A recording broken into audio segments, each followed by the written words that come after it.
aqui nesse momento, queremos pedir ao Senhor, Pai, em nome do Seu Filho Jesus, que o Senhor nos dê entendimento da Tua palavra, para que possamos compreender, Pai, as verdades que o Senhor deseja para o Seu povo nesses últimos dias. Te suplicamos, ó Pai, que o Espírito Santo abra nosso entendimento para que a gente possa compreender as Escrituras e que a Tua palavra, Pai, possa ser uma fonte de vida nesse momento para nós, Senhor. Por favor, Pai, nos ajude, porque temos pouco tempo nessa terra para compreendermos verdades tão gloriosas e tão importantes e tão urgentes, Senhor. Mas o Espírito Santo nos dê, Pai, a clareza completa desses assuntos que são vitais para o povo do Senhor nesses últimos dias. Nós te pedimos essas bênçãos e já te agradecemos em nome de Jesus. Amém. Queridos, nós iremos passar alguns detalhes. Nós sabemos que o nosso tema é a realidade das imperfeições e a operação do Espírito Santo. Isso vai ficar extremamente claro ao decorrer das palestras. Cada palestra que a gente for ver aqui, é importante eu falar isso no início. Essa é a primeira. Porém, as 4, uma depende da outra, certo? Então nós iremos colocar primeiro algumas situações aqui, para que a gente possa compreendê-las, mas à medida que nós formos passando palestra a palestra, vai ficar muito claro. Tem um texto que nós iremos usar na próxima palestra, que era mais de fala sobre o que acontecia ali naquele período, quando as mensagens que vão fazer a chuva ser hoje começaram a ser dadas naquele período ali em 88. Era mais de fala que as pessoas saíam das palestras dizendo assim: a Bíblia é para mim um livro novo, a Bíblia é para mim um livro novo, achei luz. Então, pela graça de Cristo, é exatamente isso que queremos. Queremos sair daqui dessas palestras dizendo a mesma coisa: a Bíblia é para mim um livro novo, encontrei luz. E que isso aconteça nessas palestras em nome de Jesus. Então, olha só, o Evangelho na Criação. Por que esse tema? Esse é o título de um livro que vai estar saindo aqui no Brasil muito em breve. Esse livro foi traduzido pelo irmão Valdomiro Polidoro. Ele ainda está para publicar esse livro, ele está precisando de recursos para poder estar publicando esse livro. E esse livro ele vai trazer situações que a base das nossas palestras vai ser esse livro. Nós iremos comentar sobre outros livros também, mas a nossa base vai ser exatamente esse livro, o Evangelho na Criação. Vamos lá. Para que a gente possa compreender de fato, nós vamos ver que esse assunto diz respeito a mim e a você hoje, e o aperfeiçoamento do nosso caráter hoje, com certeza você vai perceber que Deus é muito maravilhoso em tudo que Ele faz. Olha só, vamos abrir Romanos capítulo 15. Nós iremos começar com a página 4 do livro Evangelho na Criação. Romanos capítulo 15. Eu peço que você anote essas passagens, porque cada passagem que a gente vai citar vai ter relação uma com a outra no final de tudo, tá bom? Então, se você tiver um lápis, se você tiver uma caneta, anote essas passagens, por favor. Romanos capítulo 15, verso 4. Pois tudo quanto outrora foi escrito para o nosso ensino foi escrito, a fim de que, pela paciência e pela consolação das Escrituras, tenhamos esperança. Perfeito. Então, veja só, a Bíblia está dizendo, aqui o apóstolo Paulo diz, tudo que antes foi escrito para nosso ensino foi escrito. Então ele está dizendo o seguinte: a qual parte da Bíblia ele está fazendo referência aqui? Ao Antigo Testamento. Até então, ele estava escrevendo aqui. Ele diz tudo que foi escrito, a gente sabe que é a Bíblia inteira. Mas naquele momento que Paulo estava escrevendo, já existia o Novo Testamento? Não. Só existia o quê? O Antigo. Então ele diz, tudo que foi escrito para o nosso ensino. Mas tem um fundamento, tem um porquê de que as coisas que estão escritas no Antigo Testamento foram escritas. Para quê? Para que pela paciência e consolação das Escrituras tenhamos esperança. Então veja, existem duas coisas que o Antigo Testamento quer dar: paciência e consolação. Será que você precisa ser consolado? Será que onde nós iríamos encontrar essa consolação? Para que pela paciência e consolação das Escrituras tenhamos esperança. Então, nós precisamos disso. Paciência. Qual outra palavra na Bíblia para paciência? Perseverança. E o que mais? Consolação. Então, quando a Bíblia fala assim, aqui está a paciência dos santos, essa paciência dos santos eles encontraram onde? Nas Escrituras. Mas é exatamente isso que nós precisamos observar alguns detalhes. Vamos lá. Primeiro, por qual motivo a gente encontra consolo? Veja só. A razão pela qual encontramos consolo e esperança no Antigo Testamento é claramente revelada por Cristo quando, em sua resposta aos judeus, ele deu a sanção divina a isso, especialmente aos escritos de Moisés, dizendo: examinai as Escrituras, porque vós cuidais ter nelas a vida eterna, e são elas que de mim testificam, porque se vós cresceis em Moisés, crereis em mim, porque de mim escreveu ele. Mas se não credes nos seus escritos, como crereis nas minhas palavras? João 5,39 e o verso 46 e 47. Então Cristo disse que quem foi que escreveu sobre ele? Moisés. O que isso tem a ver com o nosso consolo? O que isso tem a ver com isso? Veja só. Podemos encontrar conforto e esperança nas Escrituras porque Cristo está nelas. O Espírito do Antigo Testamento é o Espírito de Cristo. Lemos sobre os antigos profetas que ele procuraram. 1 Pedro 11 diz assim: que tempo ou que ocasião de tempo o Espírito de Cristo que neles indicava anteriormente, testificando os sofrimentos que a Cristo haviam de vir e a glória que se lhes havia de seguir. Então, as Escrituras nos dizem que o Antigo Testamento foi inspirado pelo Espírito de quem? De Cristo. E o Antigo Testamento testifica de quem? De Cristo. Vocês conseguem perceber então que o Antigo Testamento inteiro vai testificar de quem? De Jesus. De Cristo. Sim ou não? Mas onde é que eu encontro consolo nisso? Onde é que eu encontro esperança nisso? 1 Pedro 12 continua dizendo assim: aos quais foi revelado que não para si mesmos, mas para nós, eles ministravam estas coisas que agora vos foram anunciadas por aqueles que pelo Espírito Santo enviado do céu. E ele continua. Olha só, Pedro está dizendo que aqueles homens do passado ministravam as mesmas coisas. Isso é extremamente importante. Eles ministravam as mesmas coisas que agora nos foram ministradas por aqueles que estavam pregando o Evangelho por meio do Espírito Santo. Então, o que o apóstolo Pedro está dizendo? Aqueles profetas do passado anunciavam a mesma coisa que os discípulos. E o que os discípulos anunciavam? Cristo, o Evangelho. Então, se os profetas anunciavam as mesmas coisas que os discípulos, os profetas anunciavam o quê? O Evangelho. Correto? Eles anunciavam o Evangelho. Agora veja, se esses homens do passado anunciavam o Evangelho, olha só que coisa. Veja só o que Romanos 1,16 fala. Porque não me envergonho do Evangelho de Cristo, pois é o poder de Deus para a salvação de todo aquele que crê. Romanos 1,16. 1 Pedro 5 diz: para vós que mediante a fé são protegidos pelo poder de Deus, até chegar à salvação prestes a ser revelada no último tempo. Agora pense comigo. O Evangelho, ele começou a ser pregado quando? De Mateus para frente? É tão comum a gente pensar, não, a Bíblia começa, os Evangelhos começam em Mateus. Não. Veja Hebreus capítulo 4. Vamos ler Hebreus 4. Nós já vimos que esses homens do passado pregavam as mesmas coisas que os discípulos pregavam. E nós vamos começar a ver que glória existe nisso. Isso é muito incrível. Hebreus capítulo 4. Hebreus capítulo 4. Só um detalhe, esse livro Evangelho na Criação é escrito por Wagner, um dos mensageiros de 88. Esqueci de citar isso. Hebreus capítulo 4. Olha só o verso 1 e 2. Diz assim: temamos, pois, que porventura deixada a promessa de entrar no seu repouso, pareça que algum de vós fica para trás. Porque também a nós foram pregadas as boas novas. Boas novas significa o quê? Assim como a eles. Mas a palavra da pregação nada lhes aproveitou, porquanto não estava misturada com a fé naqueles que a ouviram. Então, olha o que a Bíblia está dizendo em Hebreus. O Evangelho foi pregado a nós, assim como a eles. A eles quem? Aos judeus, aos homens do passado. Então, eles ouviram o Evangelho da mesma forma que nós. Agora, veja só.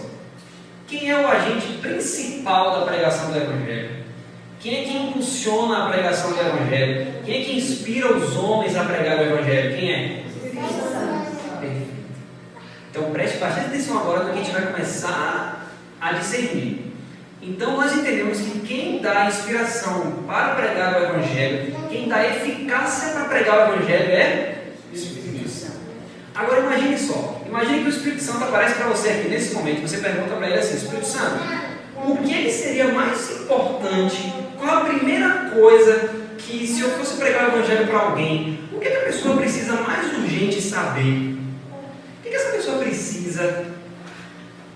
O que eu poderia fazer, Espírito Santo? Já que o Espírito Santo que prega o Evangelho é ele que dá a inspiração, é ele que entende como fazer melhor. Como é que o Espírito Santo responderia isso? Ora, quando você pega a sua Bíblia, você entende que aqui é a palavra de Deus? Sim. E quem foi que inspirou para que essa palavra estivesse escrita? O Espírito Santo.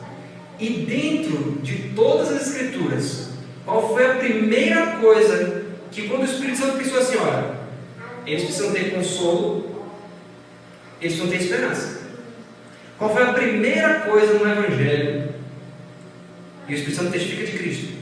Qual foi a primeira coisa que o Espírito Santo achou importante e urgente do ser humano saber? Quando você abre sua Bíblia, na primeira página da Bíblia, a primeira coisa que o Espírito Santo fez para pregar o Evangelho para você foi mostrar o quê?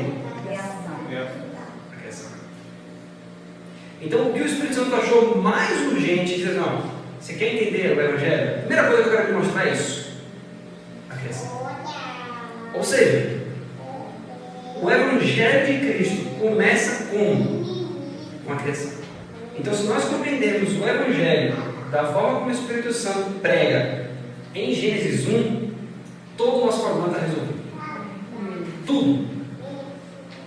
Vencer o pecado, por que eu não venço o pecado, o que está acontecendo, por que eu estou assim ainda, por que tantos anos, tudo se resolve se você entende a criação. Então, nossas palestras, nós iremos ver dia a dia da criação. E o porquê que Deus fez questão de ser exatamente da forma que foi. E onde está Cristo nisso? Veja só, vamos continuar. Então, na próxima palestra, nós iremos começar cada dia da criação. Mas antes de começarmos esses dias propriamente ditos, por que o segundo dia? Por que ele fez separação entre as águas? Nós iremos ver uma coisa que é importantíssima. A primeira coisa que nós precisamos entender é qual a maneira correta de olhar para a Bíblia. Isso, gente, é completamente fundamental, porque a forma como você olha para as Escrituras vai determinar a forma de cristianismo que você vai viver. Como assim? Por que os homens, por que ele mais te fala? Eu vou mostrar esse texto amanhã.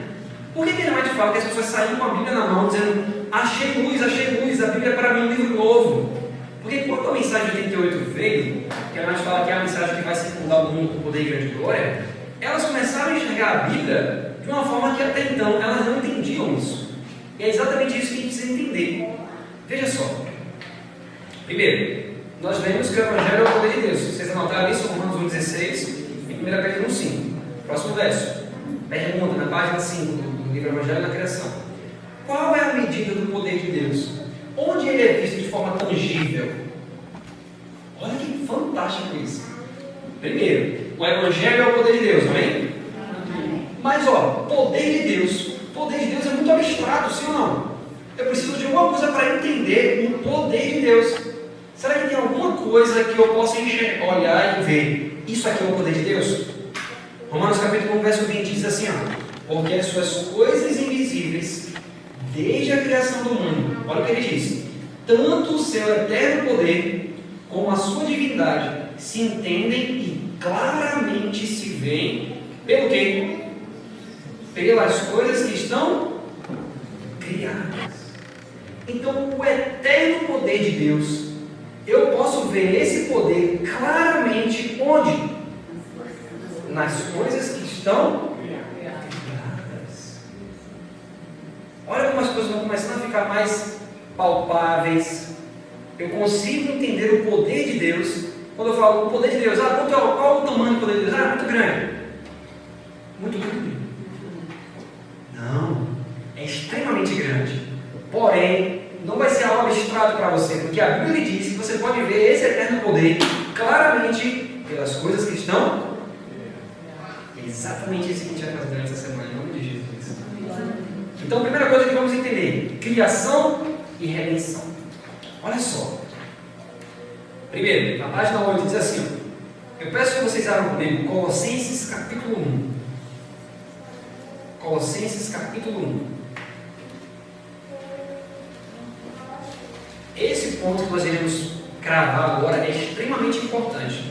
Por isso que eu peço para vocês anotarem. Por quê? Porque cada palestra que a gente for passando, nós vamos trazer pontos que a gente já falou na palestra anterior, mas que vocês vão ver que dão a base para o entendimento mais à frente. Então veja só, Colossenses capítulo 1. Vamos achar? Amém. Pronto. Veja só o que a Bíblia está dizendo aqui, ó, do verso 9 até o 15, até o 16. Diz assim: por essa razão, nós também, desde o dia em que o ouvimos, não cessamos de orar por vós, de pedir que sejais cheios do conhecimento da sua vontade, em toda a sabedoria e inteligência espiritual, para que possais andar dignamente diante do Senhor, agradando-lhe em tudo, frutificando em toda a boa obra e crescendo no conhecimento de Deus. Vamos parar aqui. Você deseja isso? Imagine só você viver de modo digno do Senhor, agradando Ele em tudo, frutificando em toda a boa obra e crescendo no conhecimento de Deus. Isso é maravilhoso, sim ou não? Sim. Olha o verso 11 agora. Fortalecidos em todo o poder, segundo a força da sua glória, em toda paciência e longanimidade com gozo. Verso 12. Dando graças ao Pai que nos fez idôneos para participar da herança dos santos na luz. Quando ele fala isso, olha o que ele está dizendo. Ó. Ele aqui está citando o fato do seguinte: Epáfras veio e falou dos Colossenses para Paulo e para seus amigos ali, né? Para os outros discípulos, os apóstolos. E ele diz: olha, desde que a gente ouviu Epáfras, a gente está orando por vocês para que vocês sejam tudo isso, fortalecidos em todo o poder, cheios do conhecimento da sua glória, tudo isso. Mas depois que ele fala que ele está orando por isso, olha o que ele vai dizer no verso 13. Quando ele vai falar de Deus, ele diz assim: ó, o qual nos tirou da potestade das trevas e nos transportou para o reino do Filho do seu amor. Primeiro ponto: nós somos transportados do reino das trevas para o reino de quem? E quem é o Filho? Mas o que isso muda? O fato de nós estarmos agora no reino do Filho. Sabe por quê? Veja só, verso 14: em quem temos a redenção pelo seu sangue, a saber, a remissão dos pecados. Pergunta: por que no reino desse Filho eu tenho a redenção pelo seu sangue, a saber, a remissão dos pecados? Por quê? Verso 15, olha quem ele é: o qual é a imagem do Deus invisível, o primogênito de toda a criação, porque nele foram criadas todas as coisas que há nos céus e na terra, visíveis e invisíveis, sejam tronos, sejam dominações, sejam principados, sejam potestades. Tudo foi criado por ele e para ele. Aqui que está o grande ponto. Veja só, você pode ser remido, você pode ser resgatado por ele, porque ele é o Criador de todas as coisas. Redenção e criação são a mesma coisa. Isso é importantíssimo. Você pode ser remido dos seus pecados, redimido dos seus pecados, porque nele foram criadas todas as coisas. Preste bastante atenção nisso. Redenção é criação. Olha só a página 8, o que diz aqui no livro. Se ele não fosse o Criador, não poderia ser o Redentor. Isso significa simplesmente que o poder redentor e o poder criativo é o mesmo. Redimir é criar. Quando consideramos as obras da criação e pensamos no poder manifestado nelas, estamos contemplando o poder da redenção. Quando você contempla as obras da criação de Deus, você vai entender o poder que Deus tem de redimir o mundo. Nós vamos ver isso muito mais quando nós vamos falar sobre o sábado, que é o sétimo dia. Mas veja só, como foi que ele criou? Então significa o quê? Se eu olho para a criação, eu consigo contemplar uma espécie de poder tão grande que eu começo a entender o poder que Deus tem para redimir. Vamos ver isso na prática? Vamos ver isso na prática? Vamos lá. Primeiro, como foi que Deus criou os céus e a terra? Palavra. Veja só, Salmo 33, versos 6 e 8. Anote aí, por favor. Pela palavra do Senhor foram feitos os céus e todo o exército deles, pelo Espírito da sua boca. Ele ajunta as águas do mar como num montão, põe os abismos em depósitos. Tema toda a terra ao Senhor, temam todos os moradores do mundo. Então, de que forma foi criada a terra? Então, a palavra de Deus é criativa. Deus fala e aquilo acontece. Quando verde aqui ao nosso redor, e você vê todas essas árvores frutíferas e tudo isso, de onde elas vieram? Da palavra. Deus falou que a terra produz a erva que tem sementes, e até hoje as árvores brotam. Isso é um poder gigantesco, sim ou não? Sim. Quando você olha a vastidão das montanhas, você olha as nuvens, você olha os mares, você olha todo o oceano, a vastidão de tudo, tantos pássaros, tantos peixes, tudo, você vê que Deus só fez assim, ó, haja.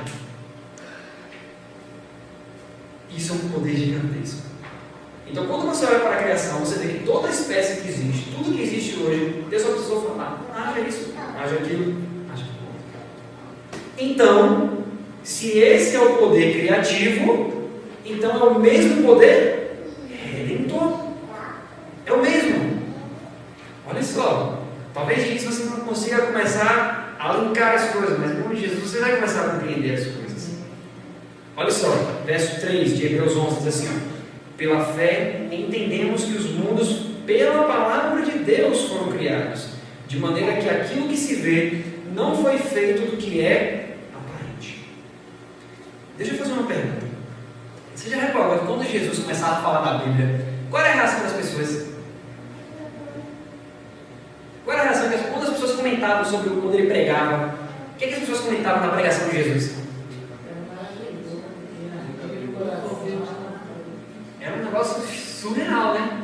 As pessoas falavam assim, olha, porventura não nos ardia o nosso coração quando ele abria as escrituras para nós? O que mais que as pessoas falavam?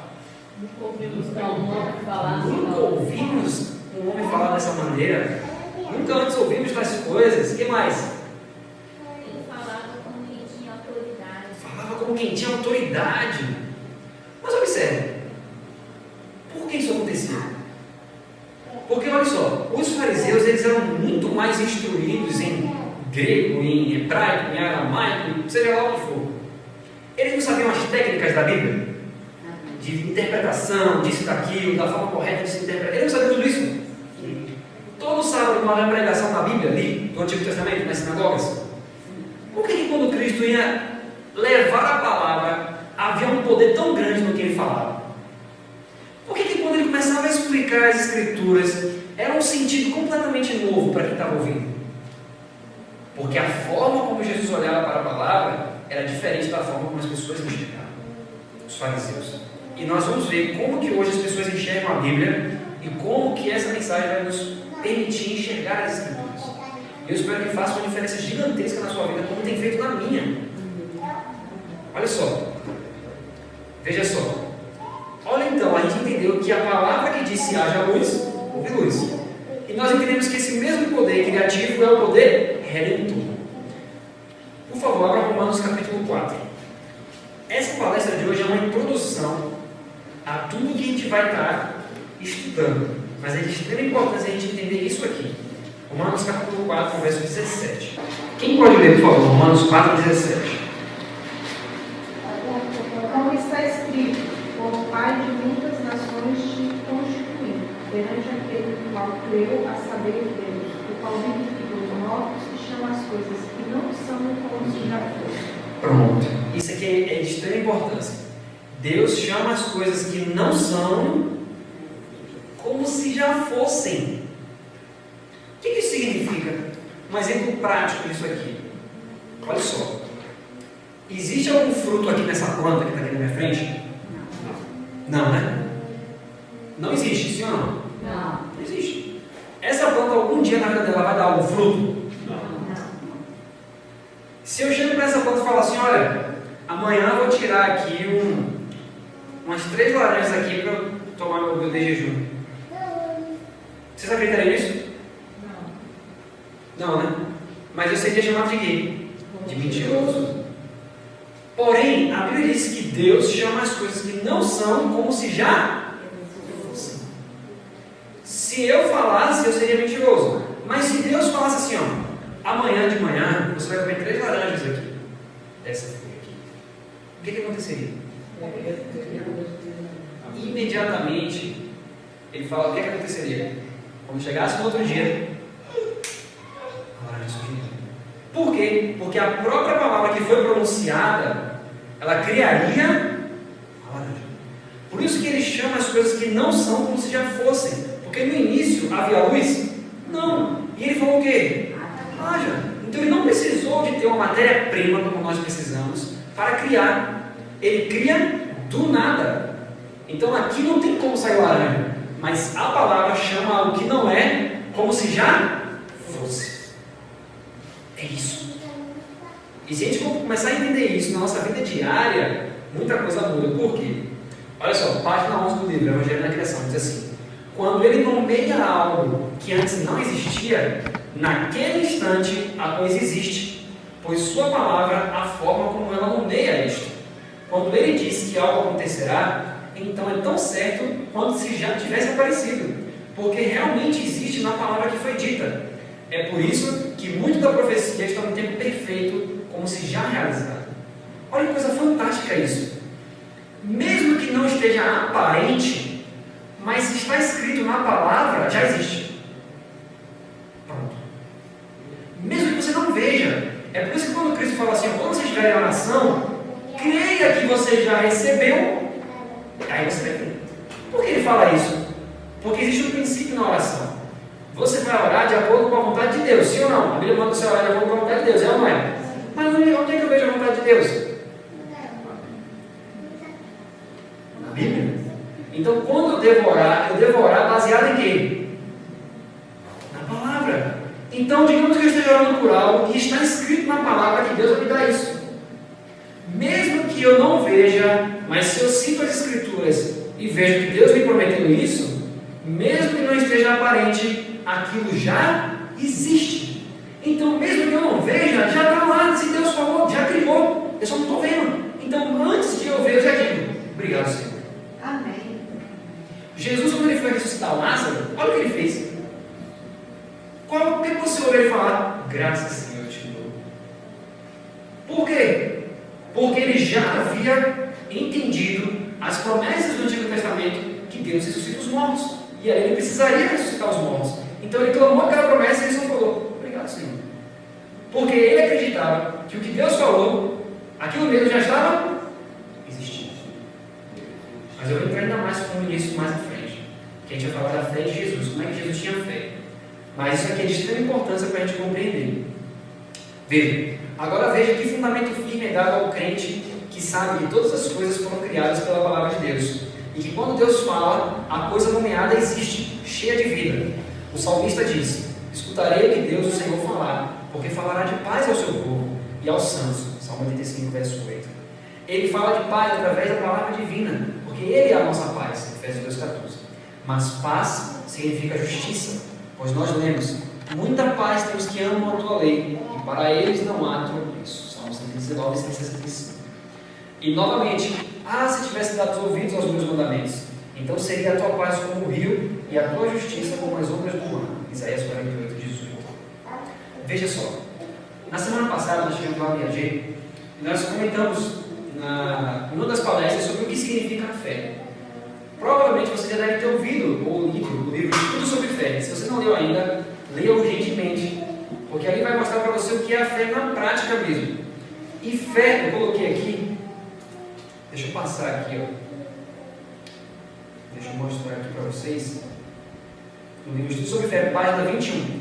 Olha o que diz o que seria essa fé. Alguém pode ler, por favor? Fé É esperar que a palavra de Deus realize o que ela diz que fará e depender dessa palavra para que faça o que ela afirma. Sendo essa a essência da fé e sabendo que a fé vem pela palavra de Deus. Fica claro que a palavra de Deus, a fim de inculcar em nós a fé, precisa nos ensinar que a palavra tem em si o poder para realizar o que ela própria diz. Pronto. Então, fé é exatamente isso. É esperar que a palavra de Deus, ela mesma realize o que ela diz. E depender dessa palavra para que ela faça o que ela fez. Na semana passada nós citamos até a história do centurião, que está no livro Estudo sobre Fé.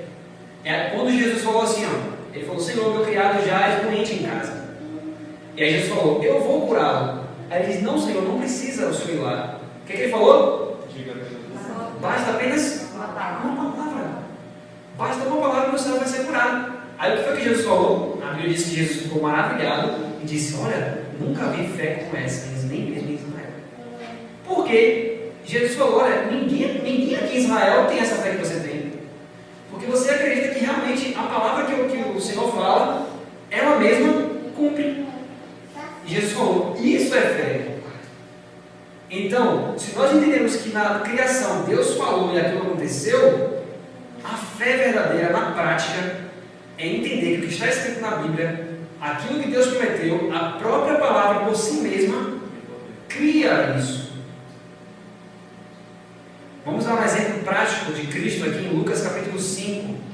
Abra por favor Lucas capítulo 5 e veja exatamente o que a Bíblia fala sobre isso na prática. Criação e redenção.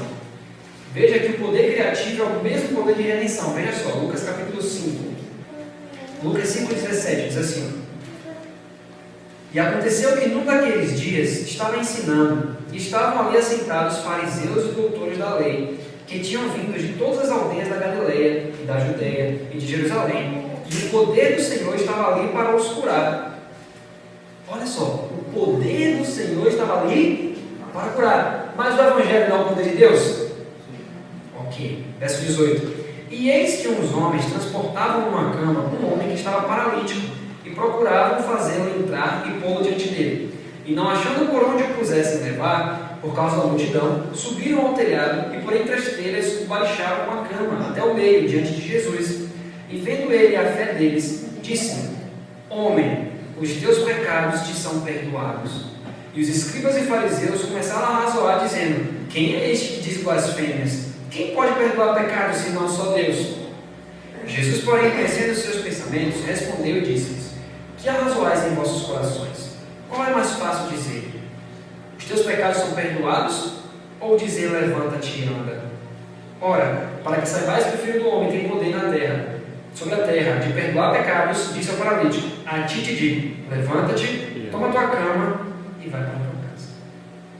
Pergunta: o que é mais fácil para mim e para você dizer? Perdoados são seus pecados? Ou levanta-te, toma teu leite e anda? Para nós, Entre os dois. Perdoado. Ó, se alguém me perguntasse isso, eu responderia que para mim seria mais fácil dizer: perdoados são seus pecados. Mas assim, por quê? Alguém compartilha dessa resposta? Porque você não vê. Depender de mim é fácil perdoar. Agora, se fosse para perdão mesmo, só, eu acho que só Deus pode dar, aí é mais fácil ter uma fé para a pessoa ser curada. Mas observe o seguinte: veja a controvérsia que Jesus estava. Jesus era o Messias, sim ou não? Sim. Mas os judeus acreditavam que ele era o Messias? Não. Mas o Messias, necessariamente, ele teria que ser vindo da parte de Deus, sim ou não? Sim. E ele teria que ser o próprio Deus também, sim ou não? Sim. E Jesus era isso? Era. Só que eles não acreditavam nisso. Mas quando Jesus vê aquele homem vindo, Jesus viu a fé daqueles homens. E ele falou assim: ó, tenha ânimo, filho. Teus pecados te são perdoados. Ora, quando ele falou isso, alguém ali viu alguma coisa? Não. Então, se Jesus falasse isso, mas se Pedro falasse a mesma coisa, se Pedro chegasse para aquele homem e falasse assim: ó, seus pecados te são perdoados, os fariseus iam ver alguma coisa também? Não. Não. Então, tanto para Jesus como para Pedro, quando ele fala assim: ó, teus pecados são perdoados, tem alguma mudança aparente ali? Qualquer um poderia falar isso. Porém, Jesus sabia que quando ele falou, algumas pessoas iriam acreditar no que ele falou e realmente se sentiriam perdoadas. Mas os fariseus não acreditavam. Aí o que ele fez? Olha só, vocês não acreditam que a palavra que eu falo é a palavra criadora. Vocês não entendem o poder do Evangelho. Vocês não sabem que redenção e criação são a mesma coisa. Então deixa eu mostrar para vocês, para que vocês creiam. Aí ele diz assim: olha, o que é mais fácil dizer? Perdoados são os seus pecados, que você não vê o efeito disso? Ou dizer: levanta-te, toma teu leite e anda, que você vai ver aquilo acontecer. Aí ele diz: para que você saiba que o Filho do Homem tem na terra autoridade para perdoar pecados, ele vira para o paralítico e fala assim: ó, levanta-te, toma o teu leito e vai para a tua casa. E o que é que aconteceu na mesma hora que ele falou isso? O homem vai levanta. Aqui aquilo foi uma manifestação visível do que a palavra de Deus opera. Eles não conseguiam enxergar isso, mas quando aquele homem levantou, eles entenderam que a única coisa que fez aquele homem fazer aquilo foi o quê? O poder da palavra. Então eles tiveram uma prova física do que acontece de verdade quando Deus fala. Amém. Queridos, isso aqui é de uma consolação gigantesca. Quantas vezes a gente está ali na caminhada cristã e a gente começa a pensar em nossos pecados e como que a gente vai se salvar, a gente vê o tempo de angústia chegando perto, é aquela coisa toda, mas eu não tenho certeza se meus pecados estão perdoados, tudo isso. Mas a Bíblia fala assim, se você confessar e deixar, alcançar a misericórdia. Aí eu às vezes confesso, mas ainda assim eu não consigo crer.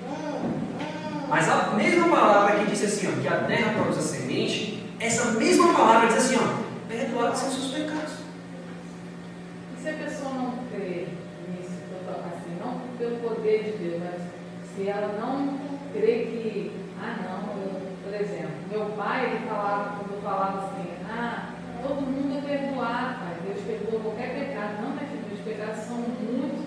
Aí todo mundo tem pecado, eu tenho, que pecado você tem? Porque ele comparava tamanhos. Então, quando a pessoa acha que ela não tem como, não, mas os meus pecados não dá, por causa dela, não por causa de Deus. Eles limitam o poder de Deus por causa do tanto pecado que a pessoa tem. E nesse caso, a palavra que eu sei que pode, ela se aquele paralítico não tivesse fé, que aquilo vinha acontecer, ele seria perdoado? Perfeito. Essa é uma pergunta muito importante. Não sei se saiu, será que saiu aqui a pergunta? Acho que não. Mas a pergunta é: a palavra de Deus ela é operante, sim ou não? Quando Deus fala, aquilo acontece, sim ou não? Mas por que muitas vezes a gente não vê a operação dessa palavra? Isso é importante. Se a pessoa não crê, repare que nesse caso que a gente leu, a Bíblia diz que Jesus viu a fé de quem para curar o paralítico? Dos amigos. Né? Mas observe um detalhe aqui, vamos ao livro de Tiago. Vamos ao Epístola Universal do apóstolo Tiago. Vamos ver como que fica essa situação. Tiago 2, 17, 18 e 19. Diz assim: assim também a fé, se não tiver as obras, é morta em si mesma. Mas dirá alguém: tu tens a fé e eu tenho as obras.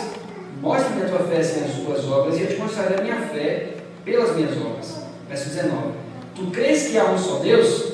Fazes bem. Também os demônios o creem e estremecem.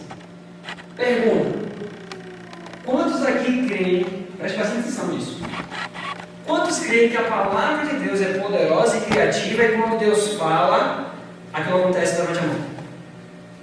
Todos nós. Agora imagine que nós estivéssemos diante de uma assembleia de demônios e eu pergunto para os demônios: quantos de vocês creem que a palavra de Deus é criativa e que ela opera assim que Deus fala? Quantos demônios levantariam a mão? Todos. Todos levantariam a mão.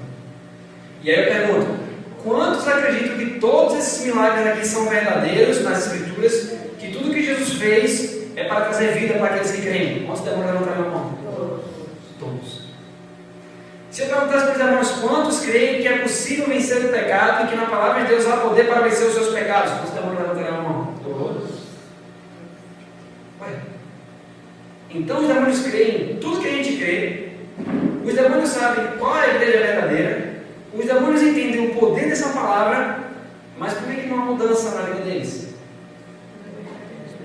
Mas eles não creem? Vamos ver João capítulo 8. João capítulo 8, versos 43 e 44, diz assim: por que não entendes? Por que não entendeis a minha linguagem? Por não poderes ouvir a minha palavra. Vós tendes por pai ao diabo, e quereis satisfazer os desejos de vosso pai. Ele foi homicida desde o princípio, e não se firmou na verdade, porque não há verdade nele. Quando ele profere mentira, fala do que lhe é próprio, que é mentiroso e pai da mentira. Então, olha o que Jesus fala de Satanás. Preste bem atenção. Quando na oração de Jesus, em João 17, Jesus pediu para que as pessoas fossem santificadas, ele diz o quê? Pai, santifica-os. E o que é a verdade? A palavra. Então, o que é que opera a santificação na pessoa? A palavra.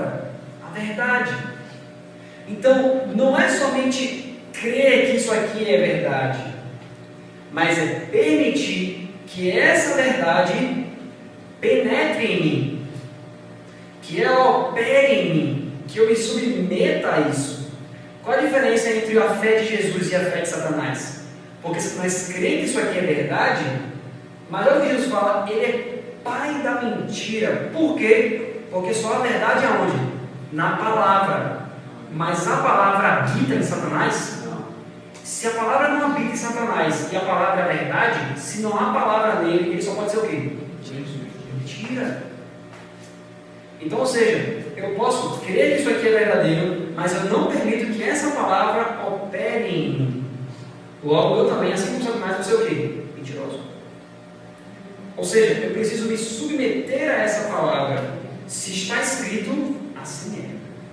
Mas veja que mudança de pensamento vai ocorrer quando a gente pensa o seguinte: não, mas eu não consigo acreditar. Eu olho aqui, eu creio, no caso que a irmã Simone falou, né? Eu creio que isso aqui está escrito, creio que isso aqui é verdade, mas eu não consigo olhar em mim mesmo essa verdade. Será que isso realmente é crer? Será que eu realmente creio na palavra?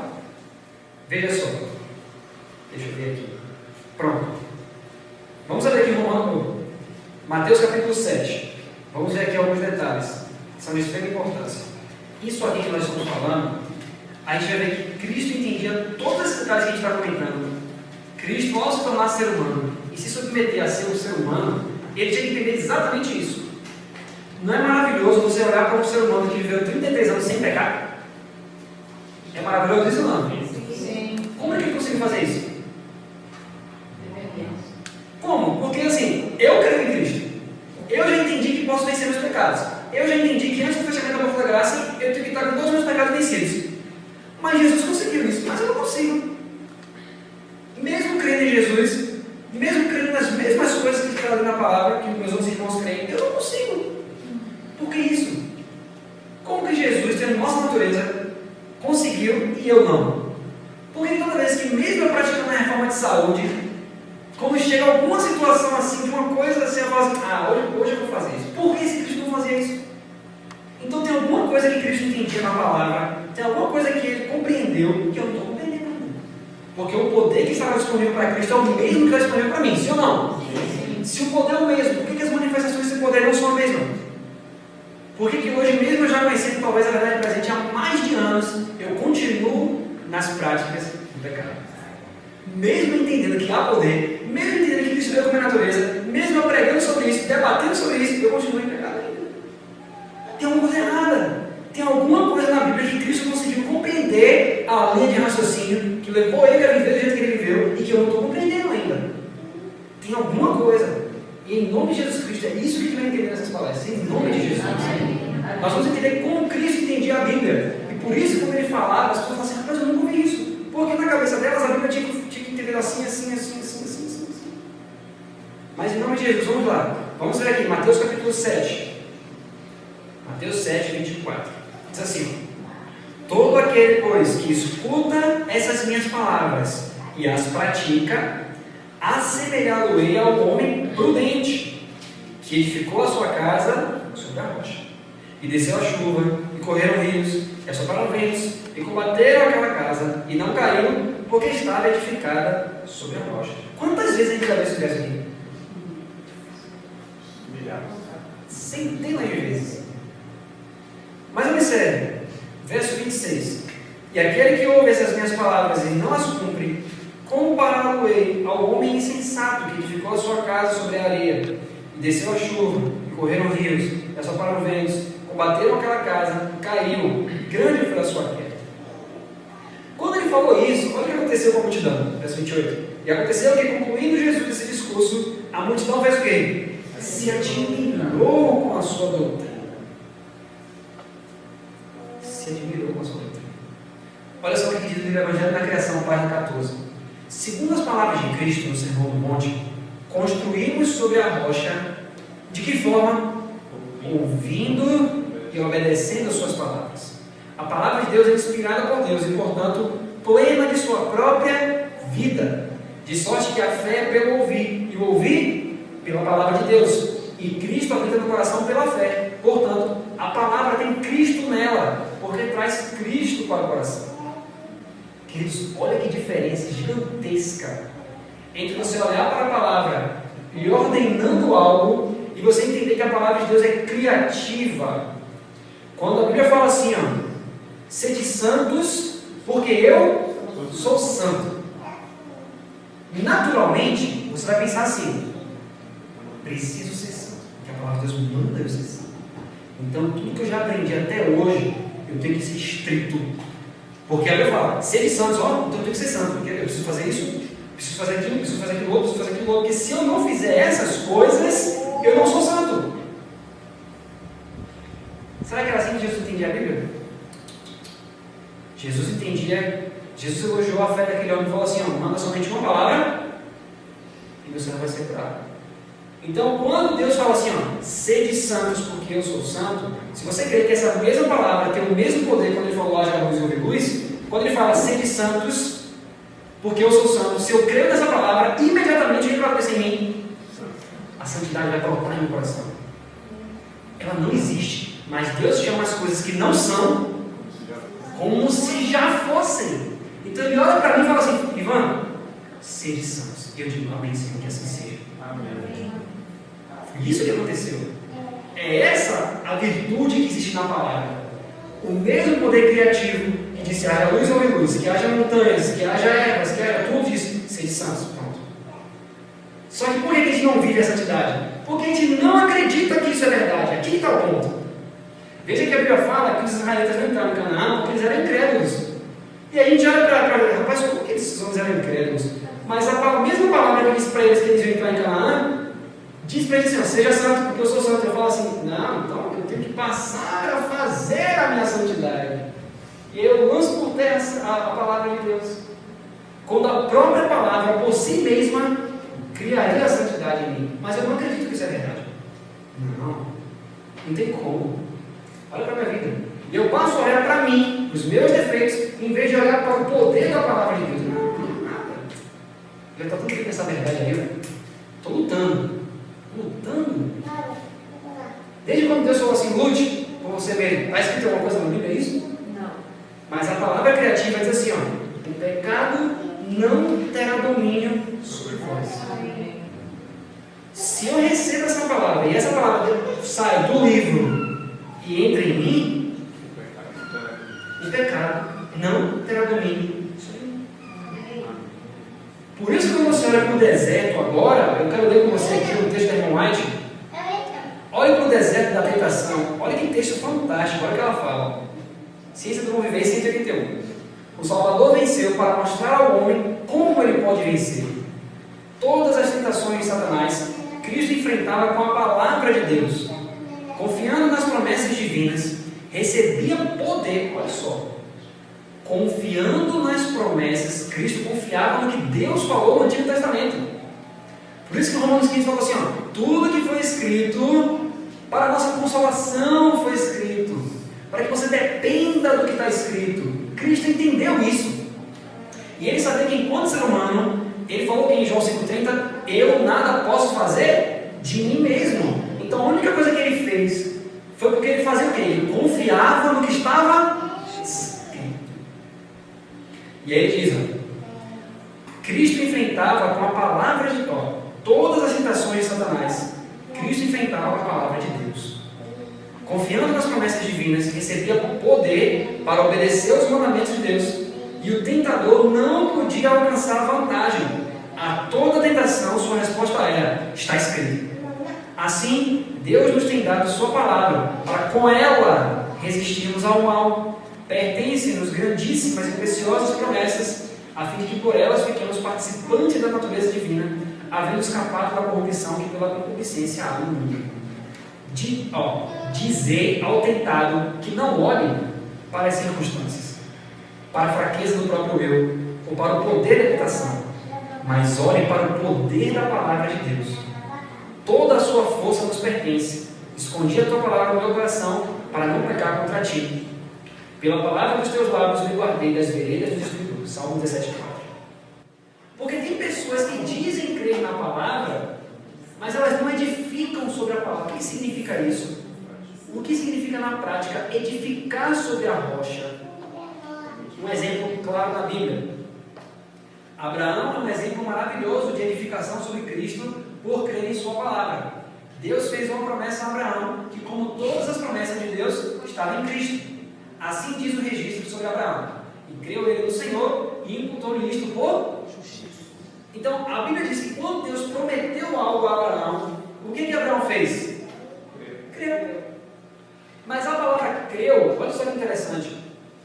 Há algo muito peculiar nessa expressão, ele creu no Senhor. A palavra traduzida como acreditou ou creu é da palavra hebraica amém. Na palavra amém, temos o mais próximo possível da forma exata do hebraico. A ideia principal da palavra é firmeza. A ideia de solidez e estabilidade está atrelada a ela. Tem uma variedade de definições, todas carregando esse pensamento. Uma definição é construir ou depender sobre. Então, literalmente, Abraão edificou sobre Deus. Isso foi contado a ele por justiça. E isso concorda com a ideia de que a palavra do Senhor é um fundamento. O que significa isso? Se Deus falou, meu amigo, acabou. Já existe. Então, quando Deus falou assim, ó, sua descendência vai ser numerosa como as estrelas, Abraão tinha descendente? A mulher dele podia ter filho?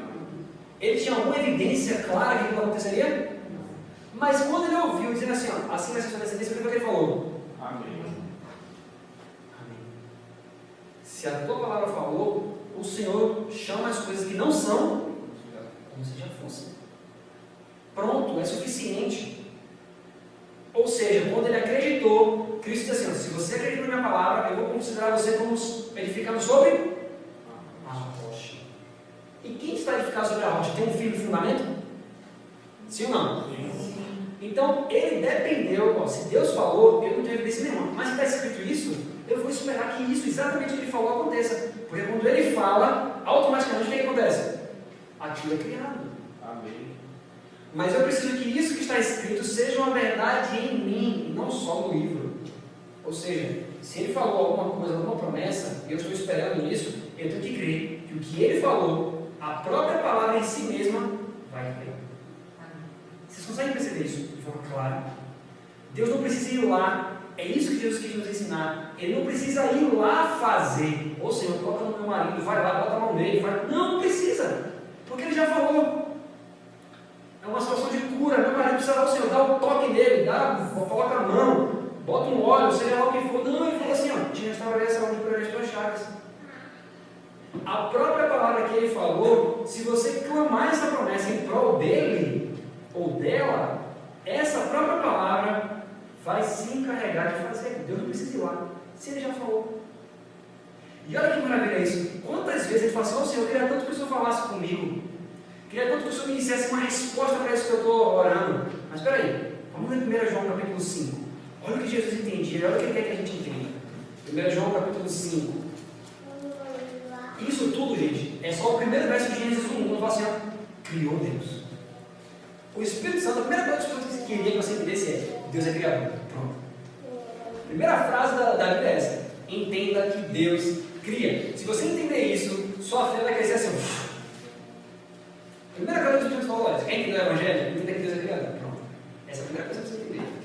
Veja só, 1 João capítulo 5, versículo 10. Quem pode ler aí, por favor? 1 João 5, verso 10. Quem crê no Filho de Deus em si mesmo tem um testemunho. Quem a Deus não crê, mentiroso o fez, porquanto não crê no testemunho que Deus de seu Filho deu. Pronto. Aqui diz que quem crê no Filho tem em si mesmo o testemunho daquilo que Deus fala.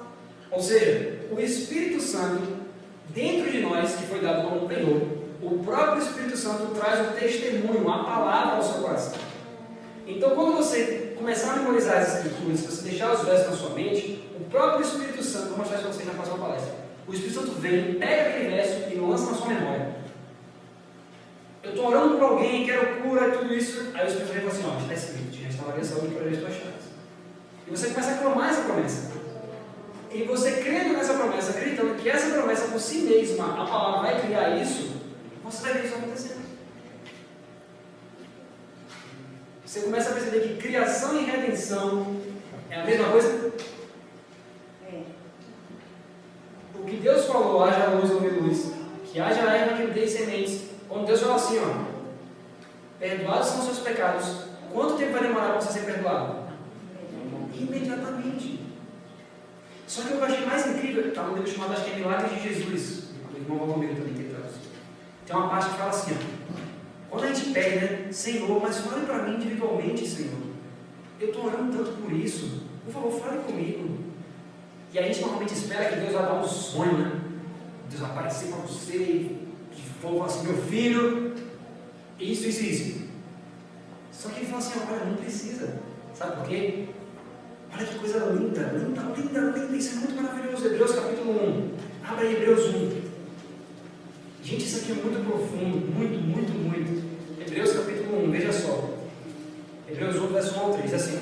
Havendo Deus antigamente falado muitas vezes e de muitas maneiras aos pais pelos profetas, a nós falou nesses últimos dias pelo Filho, a quem constituiu o herdeiro de tudo e por quem fez também o mundo. Primeira coisa, Deus falou no passado, sim ou não? Sim.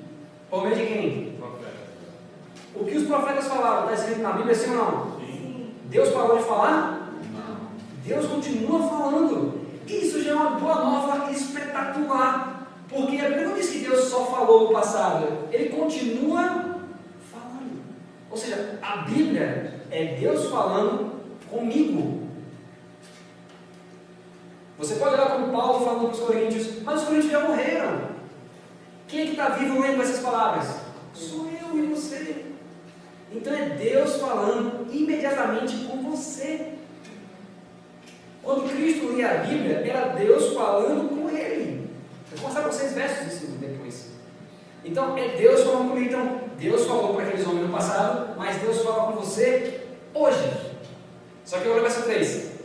O qual, sendo o resplendor da sua glória e a expressa imagem de sua pessoa, e sustentando todas as coisas pela palavra do seu poder, vamos parar aqui. A Bíblia diz que Deus não só criou todas as coisas pela palavra, mas diz que Ele sustenta todas as coisas pela palavra. Sabe o que significa? Olha que coisa fantástica. Veja só, quando Ele falou assim, ó, haja luz, Ele precisa diariamente dizer para o sol, brilhe? Não. Precisa? Não. Por que não? Só bastou falar o quê? Uma vez é suficiente, não precisa mais do que uma vez. Porque a própria palavra que cria, ela mesma sustenta. Olha o sol, você vê o sol sair todo dia. E o sol vai te lembrar todos os dias que um dia Deus falou assim, ó, que haja luminária no firmamento. Não precisa falar de novo. Sabe o que significa? Quando você lê, por exemplo, lá, Mateus capítulo 8, quando o leproso fala assim, ó, Senhor, se quiseres, bem podes limpar-me. Qual foi a resposta de Cristo? Quero ser limpo. Quanto tempo demorou para ele ser curado? Imediatamente. Mas a Bíblia, quando fala de mim e de você, em Isaías capítulo 1, fala que nós estamos cheios de chagas podres e feridas terríveis, da cabeça. Você percebe que essa condição nossa de lepra?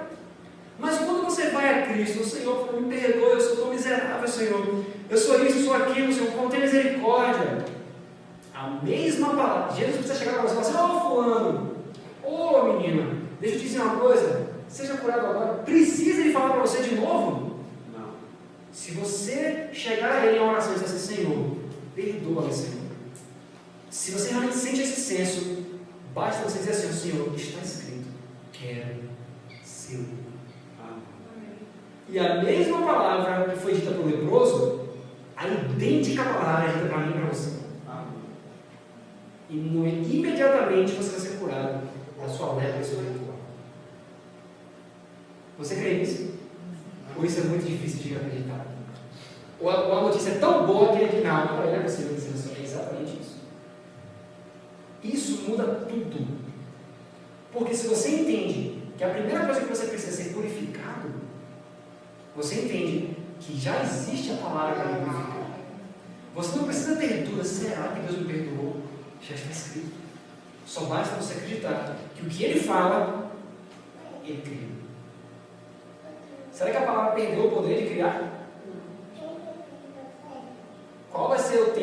Pode ser que demore sim. Pode ser que eu viva uma vida de santificação que demore uma vida inteira, no sentido de demorar um tempão para me santificar. Mas é porque a palavra de Deus que vai demorar para fazer a operação em mim? É porque eu não creio que a palavra pode operar assim. Mas Cristo, quando ele falou assim, ó, está escrito, nem só de pão verá o homem, mas toda palavra está na boca de Deus. Ele achou que ia demorar um tempão para Satanás ser revelido ali? Ou ele acreditava que quando ele falasse aquilo ali, aquilo aconteceria na hora? Então, quando ele terminou de citar as Escrituras, na terceira tentação, ele falou assim, ó, vai-te, Satanás, porque está escrito, somente ao Senhor adorarás, e só a Ele servirás. Quanto tempo demorou para quando ele citou esse verso para Satanás ir embora? Imediatamente. Você percebe que imediatamente a gente pode pedir a Deus o perdão dos pecados, confessando a Ele e imediatamente receber o perdão. Mas, queridos, quantas vezes pode ser que a gente saia daqui e ainda não crê nisso, e a gente está levando fardos de pecado? Tem uma história, não sei se você lembra já na criação, que fala assim, ó, havia um homem que carregava uma mala pesada nas costas. E aí outro homem chegou com uma carroça, o cavalo e a charrete, né? Falou assim, rapaz, por que você está carregando esse fardo todo? Aí ele falou assim, não, porque eu preciso carregar esse fardo, senão quando eu chegar lá, eu não vou conseguir cumprir a minha meta. Aí ele falou assim, faz o seguinte, entra na carroça, a gente vai adiantar logo o seu caminho. Aí ele falou, graças a Deus que não vai adiantar o caminho. Aí o homem sobe na carroça com a mão nas costas e leva o caminho, vai o caminho todo com a mão nas costas. E o homem pergunta para ele, por que você não solta essa mala? Ele diz, não, eu preciso levar essa mala, porque é assim que eu tenho que ser. A mesma coisa a gente faz com Cristo. Cristo vem com a charrete, Cristo vem com a palavra e fala assim, ó, você já está perdoado, tira esse fardo. Não, eu vou chegar no mesmo caminho que o Senhor chegou, mas eu tenho que levar o meu fardo. E Cristo pergunta, para quê? Se a palavra já foi dita, segurar esse fardo, sendo que você não precisa mais. Mas a gente fala assim, não, eu preciso sim, eu tenho que levar o meu fardo. É difícil a caminhar. Você percebe então que o que tem mantido, eu vou mostrar isso amanhã, era para Cristo ter voltado desde 1888. Ele não fala que o que tem mantido a gente aqui nessa terra é porque nós somos incrédulos. A gente não acredita. É muito mais fácil se eu chegasse para vocês aqui de manhã e falasse assim, gente, você quer ser salvo? Você quer ser selado? Olha só, seja inscrito na reforma de saúde. Olha, se esforce o máximo que você puder. Se esforce o máximo. Se você já vai para o egoísmo, é melhor. Olha, faz isso, faz aquilo outro. Faz. Por quê? Porque é muito mais fácil eu ter alguma coisa que eu possa fazer para me sentir melhor pelo que eu estou fazendo, do que eu ser humilhado ao ponto de entender que eu não posso fazer nada. Será mesmo que é tão fácil assim chegar no céu? Veja, a reforma de saúde é necessária, sim ou não? Sim. É óbvio. Viver no campo é necessário, sim ou não? Sim. É óbvio. Mas formas externas, coisas externas, eu viver no campo, eu ser vegetariano e tudo isso, vai me blindar de quando alguém vier falar uma coisa para mim, de eu me estressar? Não. Vai ser um meio para lhe ajudar a vencer. Mas o que vai fazer você vencer de fato é se você olhar para a palavra, entender que a palavra é criativa e a palavra dizendo para você assim, ó, sede santos porque eu sou santo. Quando Cristo fala assim, ó, tomai sobre vós o meu jugo, a própria palavra está ali dizendo isso, a própria palavra vai te colocar o jugo de Cristo. A própria palavra que diz, veja só, Efésios 4, eu vou finalizar com esse verso, acho que já passei, né? Efésios 4, é o último verso. É muito mais fácil crer no que eu posso fazer do que permitir que Cristo diga, você não pode nada. Efésios capítulo 4, verso 22. Vamos ler esse verso, entendendo que a palavra é criativa. Gente, isso aqui a gente só falou de Gênesis 1:1. Veja, Efésios 4, amanhã a gente vai ver o segundo dia, o terceiro, o quarto, o quinto, o sexto dia. Vamos entender por que Deus fez tudo aquilo. Efésios capítulo 4, verso 22, diz assim, ó, que quanto ao trato passado, vos despojeis do velho homem, que se corrompe pelas concupiscências do engano, Você percebe que essa palavra é criativa, está dizendo para você assim, ó, vos despojeis do velho homem. E eu digo, amém, Senhor, que a sua palavra faça isso agora. Se você acorda de manhã cedo e bota seu joelho no chão e cita esse verso, crendo que esse verso é criativo, a própria palavra que mandou você ser despojado, ela despoja você do velho homem. Amém. Isso significa que se você sair de casa para o seu trabalho, crendo que aquilo realmente está acontecendo em você, você vai ser despojado do velho homem e você não vai se expressar como você se expressa normalmente. Você não vai responder de forma abrupta como você normalmente responde.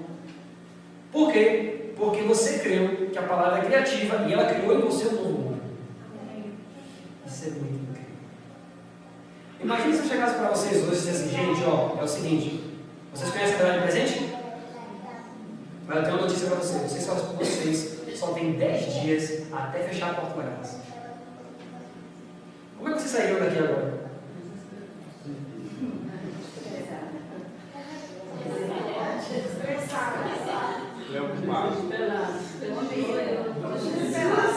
Senhor Deus,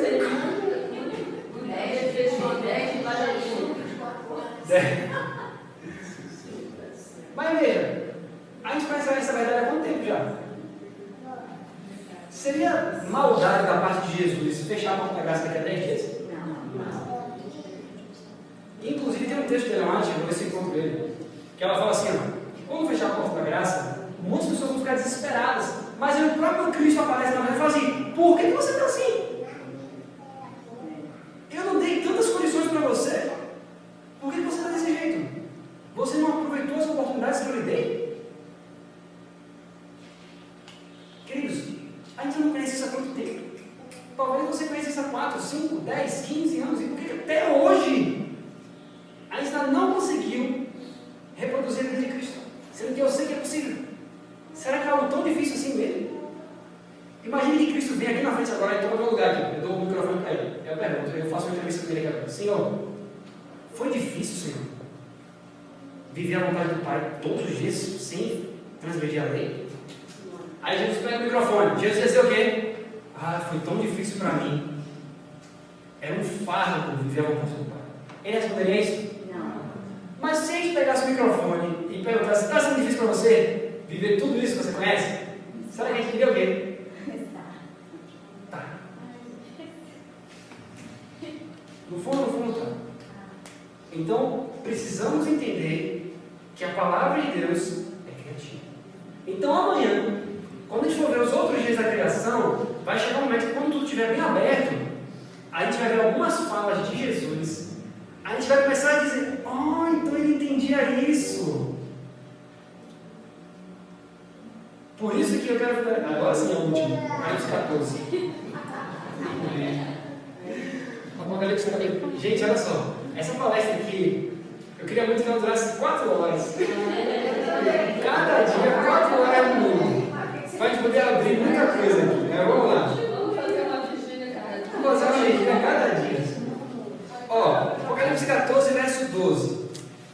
Veja só que coisa fenomenal. Quando a gente começa a perceber que a palavra é criativa, veja só, a gente viu que é o primeiro dia só. O primeiro dia, o Espírito Santo veio para pregar o Evangelho, criou Deus. Então a primeira coisa que a gente está vendo é isso. O Espírito Santo quis nos ensinar que Deus é criador. Agora olha o Apocalipse 14, verso 12. Diz assim, ó, aqui está a paciência dos santos. A gente viu em Romanos 15 que tudo que foi escrito no Antigo Testamento é para que tivéssemos a paciência e a consolação. Aí Deus fala, aqui está a paciência dos santos. Aqui estão os que guardam os mandamentos de Deus e a fé de Jesus. A gente sabe que a fé de Jesus que é o correto. Mas peraí, fé de Jesus. A fé vem por onde? A fé vem pelo ouvir. E o ouvir vem?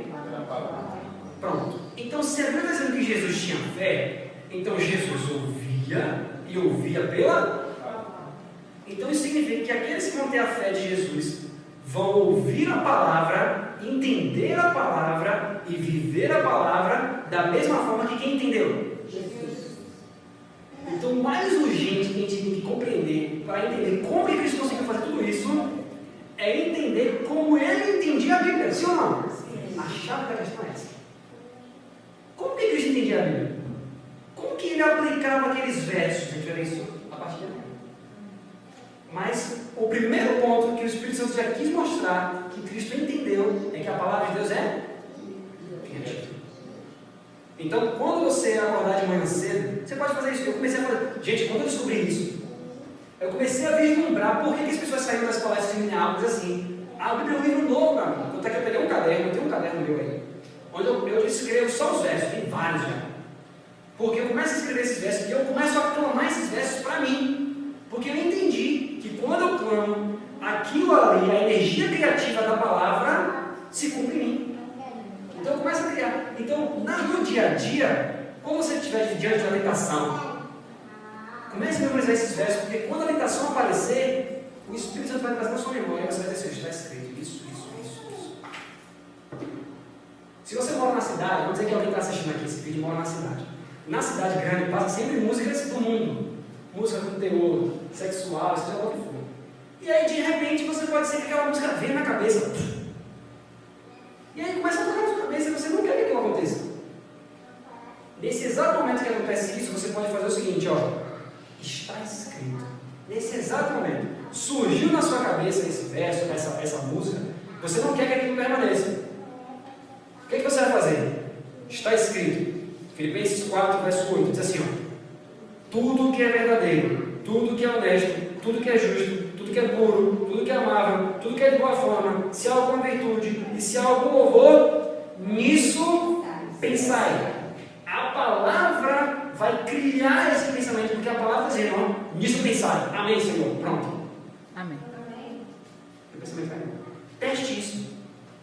Você vai ver que isso acontece na prática, isso é prático, isso aqui não é teoria não. Jesus faz isso todo dia. Lê o livro Desejado, quando fala do Getsemane, fala que Satanás tentava colocar pensamentos ruins na cabeça de Jesus, assim, e ele repreendeu com todo o ser. Como que ele fazia isso? Jesus sabia que está escrito para qualquer tentação, Satanás não conseguiu derrubar ele. Porque para qualquer situação da vida, ele sabia exatamente que verso citar. Mas se você sair daqui agora, e alguém lhe atravessar na frente, falar alguma coisa assim, que verso você vai estar na sua cabeça?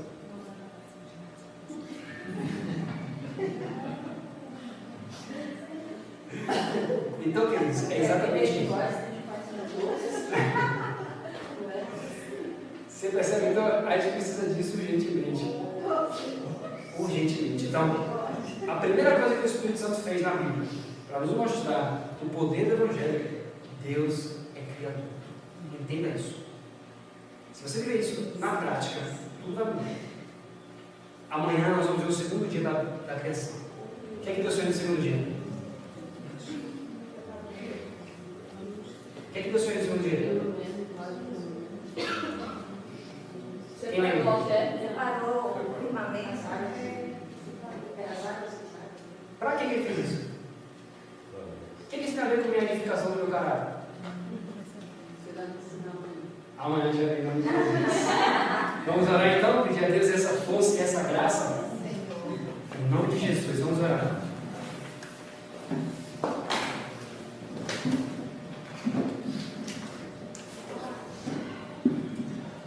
Oremos. Querido Pai Celeste, em nome de Cristo Jesus, Pai, nós te agradecemos, ó Deus, por podermos hoje entender o primeiro dia da criação. Entender o que o Senhor quer nos ensinar, Pai. Quando o Senhor fala que no princípio Deus criou o céu e a terra. Nos ajude, Senhor, a enxergar a palavra do Senhor sendo criativa. Nos ajude, Senhor, a crer que o que o Senhor fala na Bíblia, o Senhor não precisa repetir. Então somente basta a gente clamar, Senhor. E isso será verdade em nós. Por favor, Senhor, nos ajude a crer, Pai. Nos ajude na nossa incredulidade. Somos incrédulos, Senhor, mas remova de nós essa incredulidade. Está escrito, não sejais incrédulos, mas crentes. Amém. Tomamos essa promessa, Senhor, sabendo que o Senhor vai criar agora, Pai, em nós. Por favor, Senhor, que essa seja uma verdade diária em nossa vida. Que a gente consiga enxergar a Bíblia como Jesus enxerga. E que tenhamos, Pai, uma experiência completamente nova contigo. Amém. Tudo isso nós lhe pedimos e que o Senhor prepare também as próximas palestras. E que ao final delas, possamos sair daqui desse congresso, clamando as mesmas coisas que as pessoas que estavam falando naquelas palestras no passado, com os mensageiros de 38 falaram. Encontrei luz, a Bíblia é para mim um livro novo. Amém. Que assim seja nesse lugar, em nome de Jesus. Amém.